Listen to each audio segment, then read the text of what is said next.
Missionários da Luz, capítulo 15, Fracasso. Verificando o meu aproveitamento no caso de Segismundo, Alexandre, sempre gentil ao despedir-se dos construtores, dirigiu-se ao diretor deles, asseverando: Agradeço a você, Apuleio, quanto fez por André nestes últimos dias. Nosso companheiro não esquecerá o seu concurso amável. O diretor sorriu, disse-me palavras de encorajamento e, quando se dispunha a sair em definitivo, meu orientador lhe observou: Nosso amigo, porém, necessita consolidar os ensinamentos recebidos. André acompanhou um caso normal de reencarnação, no qual um esposo honesto cedeu, inicialmente, aos nossos rogos para que Segismundo renascesse com a serenidade imprescindível. Viu de perto um coração maternal, sensível e devotado, e permaneceu em estudo, em uma câmara conjugal, defendida pelo poder sagrado da prece e reconfortada pela proteção do plano superior. Entretanto, seria justo observar-se algum processo diferente dos que existem por aí há centenas, em que somos defrontados por obstáculos de toda a espécie. Ficaria, desse modo, habilitado a conhecer a extensão e complexidade de nosso esforço em defender companheiros imprevidentes que menosprezam a responsabilidade moral, fugindo aos compromissos. E fixando um gesto de carinho, a interrogou: Não terá você, presentemente, um caso desta ordem no qual André possa recolher as lições precisas? Tenho sim, esclareceu Apuleio atenciosamente. Temos o caso Volpini. E porque Alexandre ignorasse o processo a que se referia, continuou. Logo depois de organizar as bases de Segismundo, ocupei-me de outros serviços da mesma natureza, e entre esses foi confiada à nossa vigilância a tarefa relativa ao irmão que mencionei. Creiam que tudo movimentamos no setor de assistência para evitar o fracasso do trabalho. Entretanto, tenho a experiência por absolutamente impraticável. Quer dizer, então, redarguiu o meu instrutor com sabedoria, que a futura mãe não correspondeu à expectativa do nosso plano de ação? Isso mesmo, prosseguiu o interlocutor. Enquanto os desequilibrados se localizam na esfera paternal ou procedem da influência de entidades malignas simplesmente, há recursos a interpor. No entanto, se a desarmonia parte do campo materno, é muito difícil estabelecer proteção eficiente. A pobre criatura, por 2 vezes sucessivas, provocou o aborto inconsciente pelo excesso de leviandades e atualmente será vítima das próprias irreflexões pela 3ª vez, segundo parece. Debalde temos oferecido o socorro de que podemos dispor. A infeliz deixou-se empolgar pela ideia de gozar a vida e irmanou-se a entidades desencarnadas da pior espécie, que, para acentuar os seus planos sombrios, separam-se do próprio companheiro, ansiosas por lhe precipitarem o coração na esfera das emoções baixas. Enquanto Alexandre o ouvia em silêncio, Apuleio continuava depois de longo intervalo. Volpini atingiu agora o 7º mês de gestação da nova forma física. Mas a noite próxima será decisiva para ele. Já recebi um apelo dos colaboradores que ficaram nas imediações do caso, em serviço ativo, no sentido de evitar certas extravagâncias da futura mãe, projetadas para hoje. Entretanto, não creio sejamos por ela obedecidos. A organização fetal não se encontra em condições de suportar novos desequilíbrios, e se a pobrezinha não despertar para o dever, abrirá, ainda hoje, uma 3ª falência.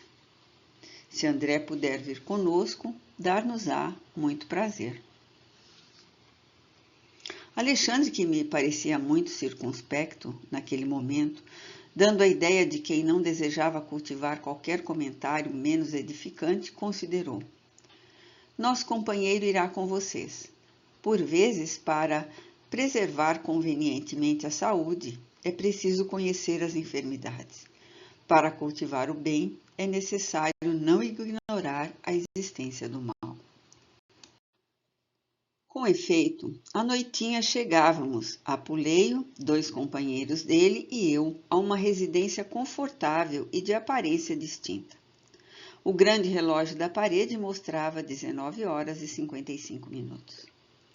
Seguindo o diretor, penetramos um aposento bem mobiliado, no qual se encontravam 3 entidades desencarnadas, de horrenda figura, que, em virtude do baixo padrão vibratório, não perceberam a nossa presença.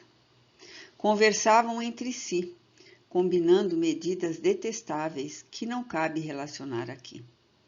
A certa altura da palestra, porém, referiam-se ao caso da reencarnação de maneira franca.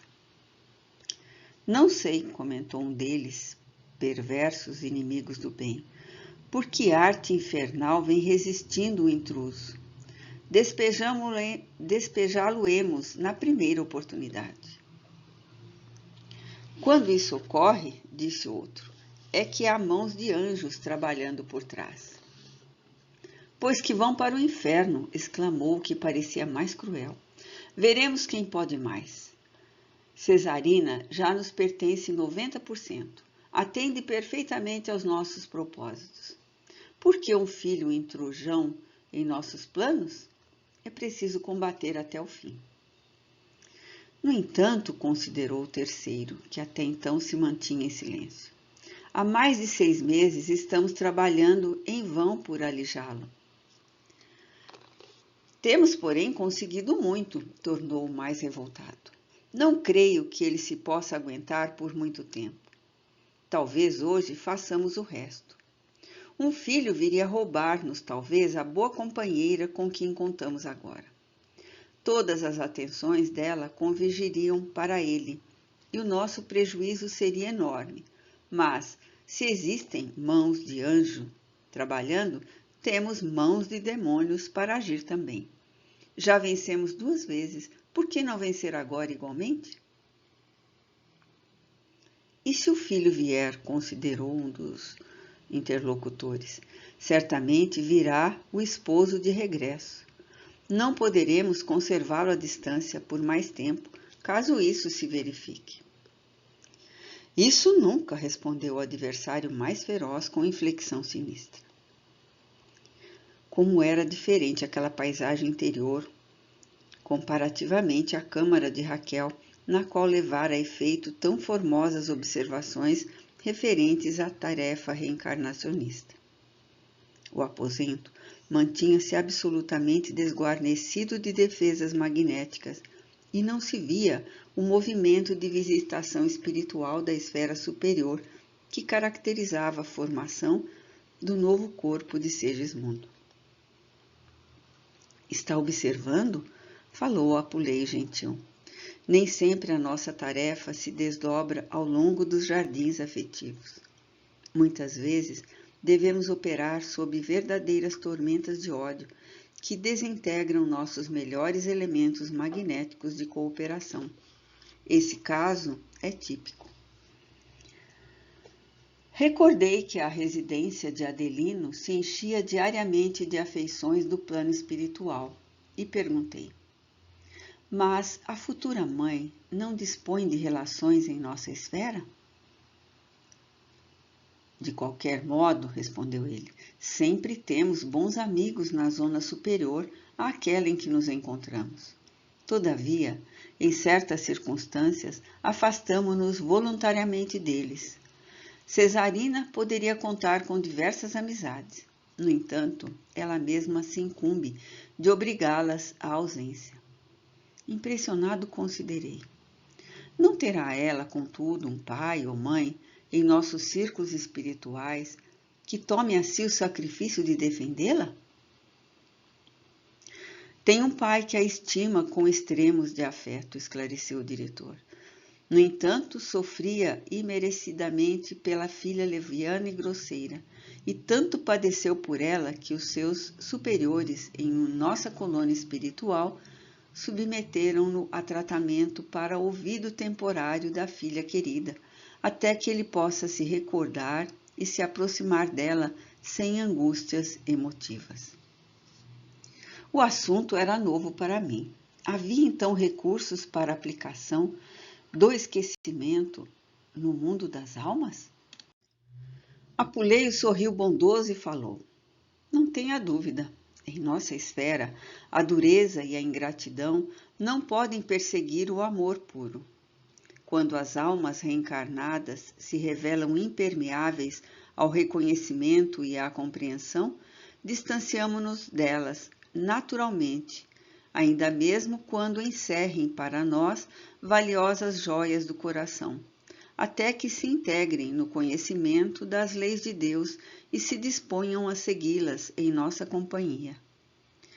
Quando somos fracos, porém, embora muito amoráveis, e não nos sentimos com a precisa coragem para o afastamento necessário, se merecemos o auxílio de nossos maiores, somos favorecidos com o tratamento magnético que opera em nós, o esquecimento passageiro.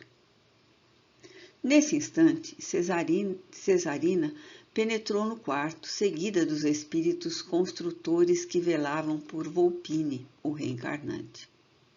Então, a senhora se sentava à frente de grande espelho, dando início a complicados arranjos de apresentação festiva. Os cooperadores de Apuleio se aproximavam, saudando-nos atenciosos. Infelizmente, disse um deles ao chefe, a situação é muito grave. É impossível prosseguir em nosso esforço de assistência com o êxito desejável. Nossa irmã afunda-se cada vez mais nos desequilíbrios destruidores. Unindo-se voluntariamente, indicou as entidades viciosas que a cercavam. A estes adversários infelizes, entrega-se agora a prazeres e abusos de toda sorte. Seus desvios sexuais nos últimos dias têm sido lastimáveis e enorme é a quantidade de alcoólicos aparentemente inofensivos de que tem feito consumo sistemático. Aliados semelhantes distúrbios às vibrações desordenadas do plano mental, vemos que a posição de Volpine é insustentável, não obstante nossos melhores esforços de socorro. Apuleio ouviu as graves notificações em silêncio e observou em seguida. Já sei o que se projeta para esta noite. Sim, considerou o interlocutor. Apelamos para sua autoridade porque a organização fetal não poderá resistir a uma nova investida. O diretor convidou-me a examinar a gestante.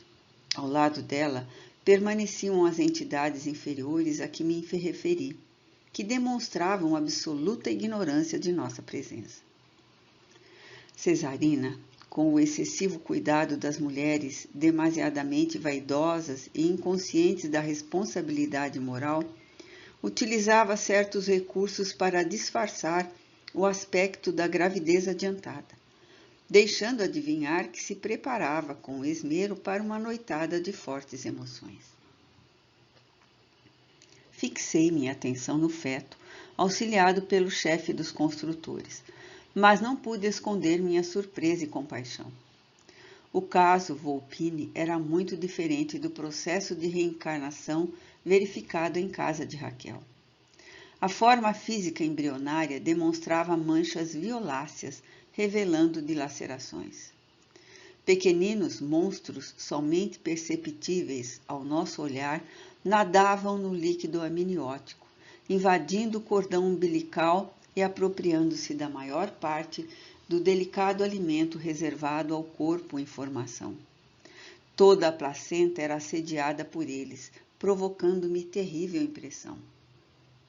Percebi pela intensa normalidade dos órgãos geradores que o aborto não poderia demorar-se. Apuleio, igualmente, endereçando-me expressivo gesto com a cabeça, acusava forte preocupação. Abandonou subitamente o exame e falou-nos. Se a infeliz, obcecada pelos prazeres criminosos, não se detiver nesta noite, a organização fetal será expelida até amanhã. Depois de pensar alguns momentos, salientou. Tentarei o derradeiro recurso. Apuleio dirigiu-se ao interior doméstico e voltou seguido de uma senhora idosa. Esta, disse-me ele, indicando-a, é a dona da casa e velha amiga de Cesarina, suscetível de receber-nos a influenciação. Aproveitar-lhe-ei o concurso para que a nossa desventurada irmã de futuro não possa dizer que lhe faltou assistência e conselho adequado. Em um gesto de bondade, já observado por mim em diversos superiores do nosso plano, colocou a destra sobre a fronte da recém-chegada, que se acercou de Cesarina com muita ternura e falou. Minha amiga, estou receosa por você. Não vá. Desconfie de certas amizades pouco dignas. Seu estado, Cesarina, é melindroso. Por que ceder-se? Uma festa de aniversário em pleno bar não pode servir às suas necessidades presentes. Abriguei você em nossa residência como se o fizesse a uma filha e devo estar vigilante. Nutro a esperança de vê-la reaproximar-se do esposo, que, segundo creio, deve estar ausente por simples questão de incompatibilidade de gênios. Mas, se você não se defende do mal, como atender à situação?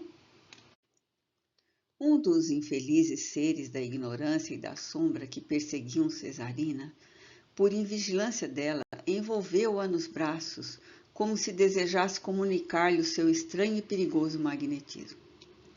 Vi que as entidades inferiores presentes observavam de perto a senhora e lhe ouviam as palavras sensatas, porque todas exibiam gesto de demonstrações de revolta e desagrado que não podemos registrar aqui. A interpelada, deixando-se envolver pela influência neutralizante do mal, riu-se de modo franco e acrescentou. Tranquilize-se, minha boa Francisca, não precisará ensinar-me virtude. Tenho meu compromisso para hoje, não posso faltar. Não concordo, Cesarina, tornou a interlocutora com energia, sob a inspiração direta de Apuleio. Nem estou fazendo pregação de virtude à sua consciência responsável. Quero despertar suas fibras de esposa e mãe. O homem cujo convite você pretende atender não merece confiança, não é digno de consideração. Além disso, seu organismo deve ser preservado. Não lhe dói a expectativa de prejudicar o filhinho? Não pondera o futuro? E a respeitável amiga continuou advertindo com severidade maternal, enquanto a futura mãe de Volpine se manteve em franca posição de negativa e impermeabilidade. 2 horas durou a conversação, na qual o diretor dos construtores usou de caridade, da lógica, da paciência, nas mais altas doses. Todavia, ao fim desse tempo, um automóvel fonfonou à porta. Cerrando o pequeno estojo de perfumes, Cesarina abraçou a velha amiga desapontada e despediu-se. Adeus, voltarei mais tarde. Não tenho tempo a perder. O veículo rodou a caminho das avenidas asfaltadas.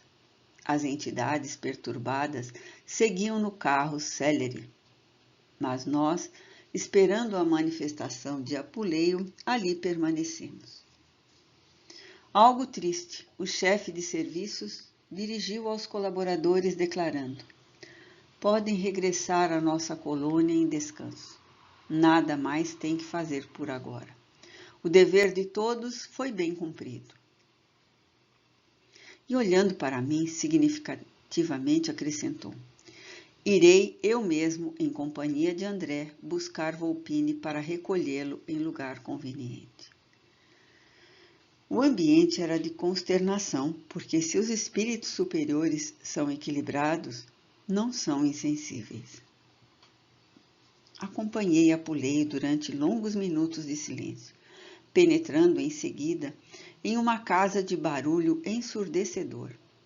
O grande salão e departamentos reservados estavam repletos de homens e mulheres inquietos, excitados pela música barulhenta e estonteadora, mas a assembleia de desencarnados de condição grosseira era muito maior, tomada da mesma alucinação de perigoso prazer.